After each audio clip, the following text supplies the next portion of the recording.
Di awal ada Top Itipat mendatangi bank. Dia mau minjam uang sebesar 10 juta baht atau sekitar 4,7 miliar rupiah untuk membuka bisnisnya. Teller bank lalu menyuruhnya memberikan alasan kenapa dia harus dipinjami uang sebesar itu. Top lalu cerita, saat masih SMA dia sedang belajar, bukannya mendengarkan guru malah main game online. Top punya item yang langka, terus ada orang yang mau beli seharga 12.000 baht. Langsung transfer ke rekeningnya. Dia pulang minjam buku rekening pamannya dan duit pun cair. Semenjak itu Top terus menjual item game sampai duitnya banyak. Lalu untuk beli mobil menaikinya ke sekolah dan mengajak pacarnya jalan-jalan. Pulang ke rumah, orang tua Top memarahinya, dapat uang dari mana, dituduh ikut taruhan bola. Top menjelaskan semua itu dari hasil ngegame, orang tuanya nggak percaya, dan ibunya meminta Top belajar saja, nggak usah aneh-aneh. Tapi Top bodo amat terus main game sampai lulus sekolah. Dia melihat hasil tes masuk universitas negeri, tapi nggak lolos. Tanpa ada rasa sedih atau kecewa, langsung lanjut main game lagi.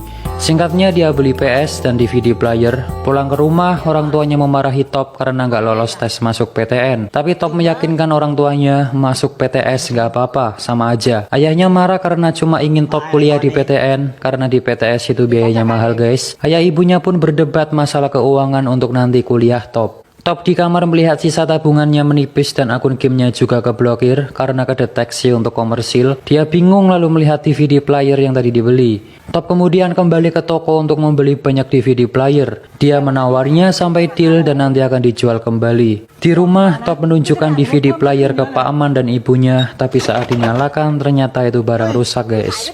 Dia kembali ke toko ngomel-ngomel ke penjualnya minta garansi pengembalian uang, tapi nggak ada karena itu DVD player bajakan, kalau rusak ya beli baru. Top marah karena nggak diberitahu dari awal lalu membanting ke atas etalase sampai pecah. Penjual marah menampar Top, dia mau dipukul tapi langsung lari terbirit-birit.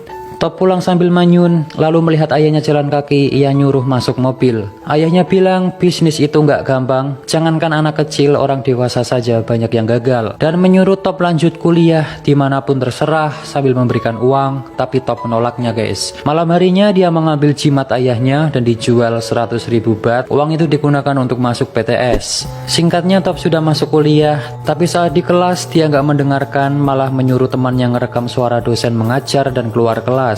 Dia pergi ke tempat pameran mesin, lalu melihat mesin penggoreng kacang otomatis. Kata salesnya mesin itu belum ada yang punya di Thailand. Mendengar itu Top langsung semangat ingin membeli mesin itu padahal harganya mahal. Di rumah Top dimarahi lagi karena membawa mesin itu, tapi Top bilang hanya menyewa seharga 50.000 baht. Top lalu bertanya-tanya ke penjual kacang goreng bagaimana cara membuat kacang goreng yang benar, lalu mencatatnya. Sedangkan temannya di kampus menelepon Top suruh masuk tapi nggak diangkat. Top sudah mendapatkan resep membuat kacang goreng yang enak. Ia menyuruh pamannya mencicipi, ke ibunya juga, dan kacangnya enak guys. Top langsung mencari tempat jualan di mall. Dia bersama pamannya dengan semangat membawa gerobak dan kacang ke tempat jualan. Saat mall dibuka ramai orang tapi nggak ada yang beli. Pamannya sudah teriak-teriak juga nggak ada yang beli. Mereka terus berusaha agar ada yang beli. Top di pasar ngantar pacarnya belanja. Dia mengamati orang jualan gimana caranya biar ada pembeli. Top langsung mencatat kata bonus lalu diskon.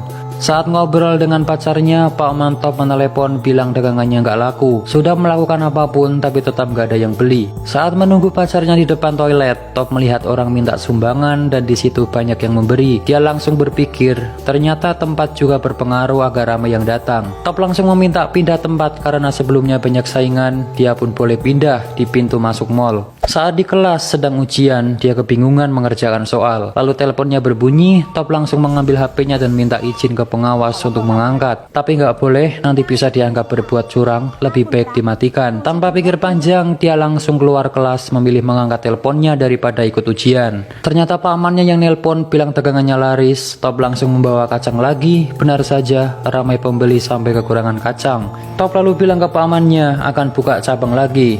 Dia buka cabang dan sudah punya karyawan guys. Saat itu juga pacar Top datang bilang intinya kuliah dulu baru nanti kerja demi masa depan kita. Tapi Top cuma diem. Besoknya Top masih bandel nggak masuk kuliah dan ditelepon temannya dia dipanggil dosen karena terancam mau dikeluarkan.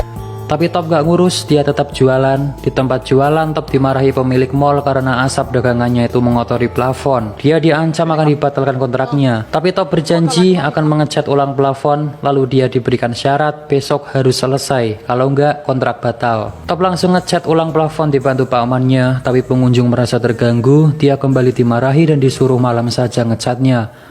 Malam harinya Top kembali ngecat, sekarang dibantu ibunya. Satpam datang bilang mall mau ditutup. Top bilang sedikit lagi, si satpam masih nggak boleh, sudah waktunya tutup, nanti bisa kena sanksi. Top langsung ngambil uang untuk nyuap si satpam. Satpam menatap ibu Top dan menyuruh anaknya diajari kejujuran serta tanggung jawab. Uang dikembalikan lalu menyuruhnya segera pergi.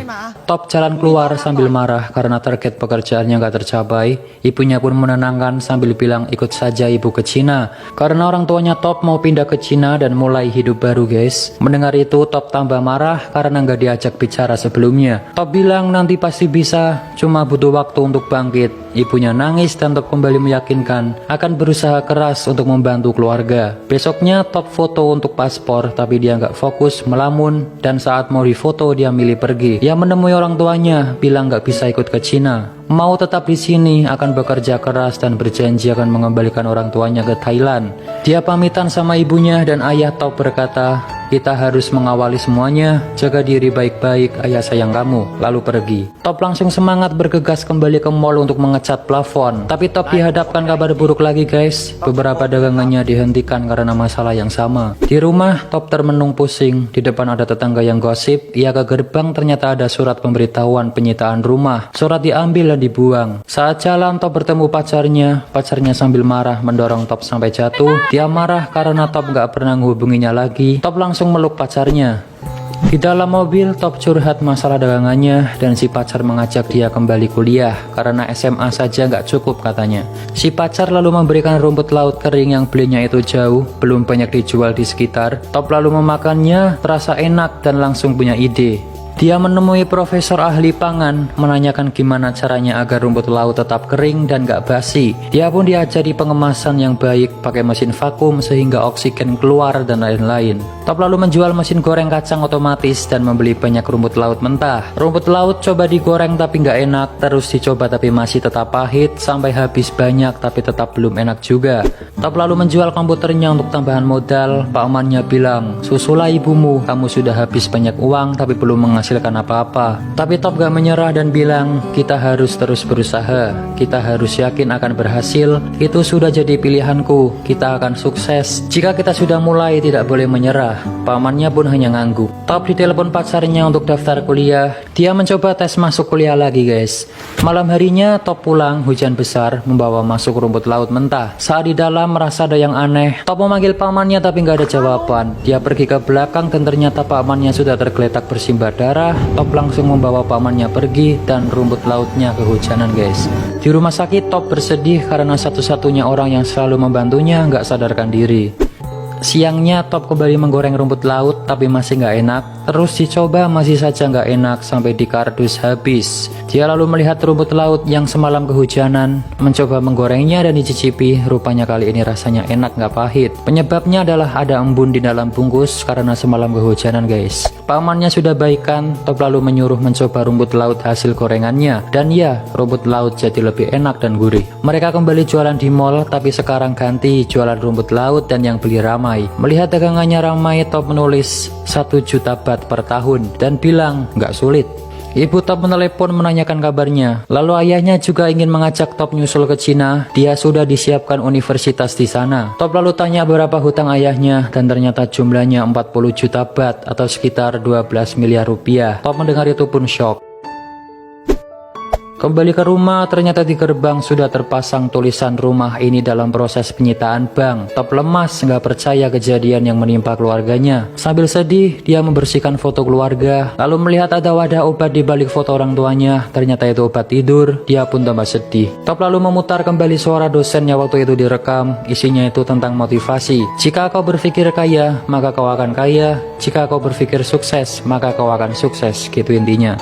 Diulang-ulang terus. Sambil dengerin itu, Top ke 7-Eleven beli camilan. Saat jalan keluar, dia melihat ada 2 7-Eleven, langsung punya ide masuk ke dalam, minta nomor telepon kantor pusat. Di rumah dengan semangat, Top langsung menanyakan gimana caranya menjual produk di 7-Eleven. Top langsung ke kantor 7-Eleven, dia menunggu giliran dipanggil. Di sebelahnya ada orang yang juga akan memperkenalkan produk. Top melihatnya dan kembali punya ide. Di toilet dia langsung latihan seperti orang tadi. Top kembali menunggu sampai orang tadi sudah selesai, dan ternyata direktur ada rapat. Dia kembali disuruh menunggu lagi. Top menunggu sampai sore, direktur pun datang. Dia diberikan kartu nama dan disuruh meninggalkan produk. Nanti akan dicek karena direktur masih ada rapat. Tapi Top minta 10 menit saja untuk menjelaskan produknya. Produk diberikan ternyata belum layak dijual guys, karena kemasannya kebesaran dan kurang menarik, harganya juga kemahalan. Produknya ditolak. Top kembali ke rumah sambil lesu, ada pacarnya menunggu. Dia marah karena waktu itu Top cuma daftar kuliah tapi aslinya nggak masuk. Pacarnya pun menasihatinya harus kuliah, itu kok keinginan orang tua. Jadi pacarnya ini sangat ingin Top kuliah, kalau nggak kuliah nggak akan sukses gitu intinya guys. Si pacar juga bilang jika butuh uang dia bisa minta orang tuanya untuk bantu. Karena Top ini orangnya nggak suka minta-minta, dia pun marah lalu masuk, kunci gerbang dan meninggalkan pacarnya. Dia pun nangis. Malam harinya Top lusuh lemas, tidur di samping pamannya sambil nangis dan curhat. Dirinya begitu brengsek, pacarnya sungguh mencintai dan mengkhawatirkannya, tapi Top malah membuat kecewa. Pamannya pun menenangkannya. Esok harinya dia masih nggak menyerah, langsung pergi ke tempat cetak kemasan, menyuruh membuatkan desain yang bagus untuk produknya. Dia minta nama produk diganti yang bagus, tapi kata si pria, nama produknya sudah bagus, Tao Kai Noi, artinya pengusaha muda. Singkat cerita, produknya sudah jadi sesuai omongan direktur dan kembali ke kantor 7-Eleven. Tapi ternyata direktur jadwalnya sangat padat. Top nggak apa-apa, dia akan menunggu. Dari siang sampai setengah 4, sampai ketiduran, sampai sore pun direktur nggak keluar, padahal mondar-mandir guys. Top merasa nggak ditanggepin, akhirnya pergi. Di lift, dia memberikan produknya ke satpam dan pergi. Top pergi, si direkturnya keluar nyari Top. Dia bersedih merasa gagal dengan tujuannya dan menelepon ibunya bilang akan menyusul ke Cina. Di lift ada karyawan melihat produk Top, dia tertarik dan mengambilnya, memberikan ke resepsionis, memakannya dengan lahap, dan memberikan ke koleganya karena rumput laut itu sangat enak guys. Ibunya Top bilang, ibu akan selalu mendukung Top, jangan menyerah, kamu akan memiliki masa depan yang indah. Si direktur masuk ke lift dan lihat produk Top sisa 1, dia sepertinya tertarik. Top dipanggil ke kantor guys, produknya diterima tapi ada syaratnya. Dia harus membuat 72.000 bungkus dan mengirimkannya ke 6.000 cabang 7-Eleven. Juga harus dicek kebersihan pabrik tempat produksi. Jika syarat terpenuhi, produknya diterima sepenuhnya. Top pun setuju. Di rumah dia kebingungan gimana caranya bikin 72.000 bungkus dan di mana dia harus menunjukkan pabriknya, sedangkan dia nggak punya pabrik. Nah kembali ke awal tadi guys, ternyata dia ke bank mau pinjam uang 10 juta baht itu buat bikin pabrik dan rekrut karyawan. Teller bank melihat dokumen Top, ternyata umurnya masih 19 tahun. Top dipuji masih muda, sangat bersemangat, bagus. Tapi bank nggak bisa meminjamkan uang karena belum cukup umur. Dan keluarga Top juga punya hutang 40 juta baht, dia pun cuma diem. Di mobil Top sedih, lalu menyalakan musik dengan keras dan teriak kencang di dalam. Top kemudian menjual mobilnya dan memutuskan untuk terbang ke Cina menyusul orang tuanya. Di bis, dia melihat tiket pesawat, langsung memukul gembok ruko lalu membuka pintu. Ternyata Top masih nggak nyerah guys, dia ke toko bekas orang tuanya yang dalam proses penyitaan bank. Di tempat itu, dia akan mendirikan pabrik. Dengan hasil uang jual mobil dan tabungannya, dia gunakan untuk modal usaha. Saat di stasiun mau masuk ke kereta, Top melihat pacarnya sedang asik dengan teman. Kereta datang, ternyata dia sudah gandengan tangan sama cowok lain. Top hanya dia memandanginya sampai nggak ingat mau masuk kereta. Kembali ke pabrik, Top sudah merekrut karyawan dan sedang menyiapkan pabrik untuk inspeksi. Pabriknya dinamai Tao Kai Noi. Direktur datang bersama orang yang ngecek kelayakan pabrik. Pabriknya dicek dan si Pak Man menyuruh Top nyokok saja agar disetujui. Tapi dia menolak karena nggak mau ibunya dikatain lagi nggak mengajarkan anaknya kejujuran. Pabrik dicek ke dalam dari lampu, penggorengan, pengemasan, dan lain-lain. Selesai mengecek, direktur mengatakan pabrik belum sesuai standar. Masih banyak kekurangan seperti lampu yang gak ada tutupnya, itu bisa ada debu jatuh ke makanan. Wastafel harusnya pakai keran di kaki, lalu saluran air belum benar. Alkohol yang digunakan bukan untuk cuci tangan tapi itu untuk luka dan lain-lain. Top pun berjanji akan memperbaiki semuanya. Direktur pun akan merundingkan dan memutuskan nanti hasilnya dikirim lewat fax email. Saat mau pergi, pamannya menyuruh disuap saja biar keterima. Top mau memberikan amplop itu tapi langsung pura-pura memberi salam. Singkatnya semua sudah diperbaiki, dari pekerja, rumput laut, lampu, wastafel, pengemasan, dan lain-lain. Mesin faksimail pun berbunyi dan itu surat dari kantor, tapi suratnya nggak sempurna karena printer habis tintanya. Dia pun menerawang keluar, dilihat-lihat, diterawang-terawang, diraba, ada tulisan gede sendiri terlihat, disetujui. Melihat itu Top pun senang.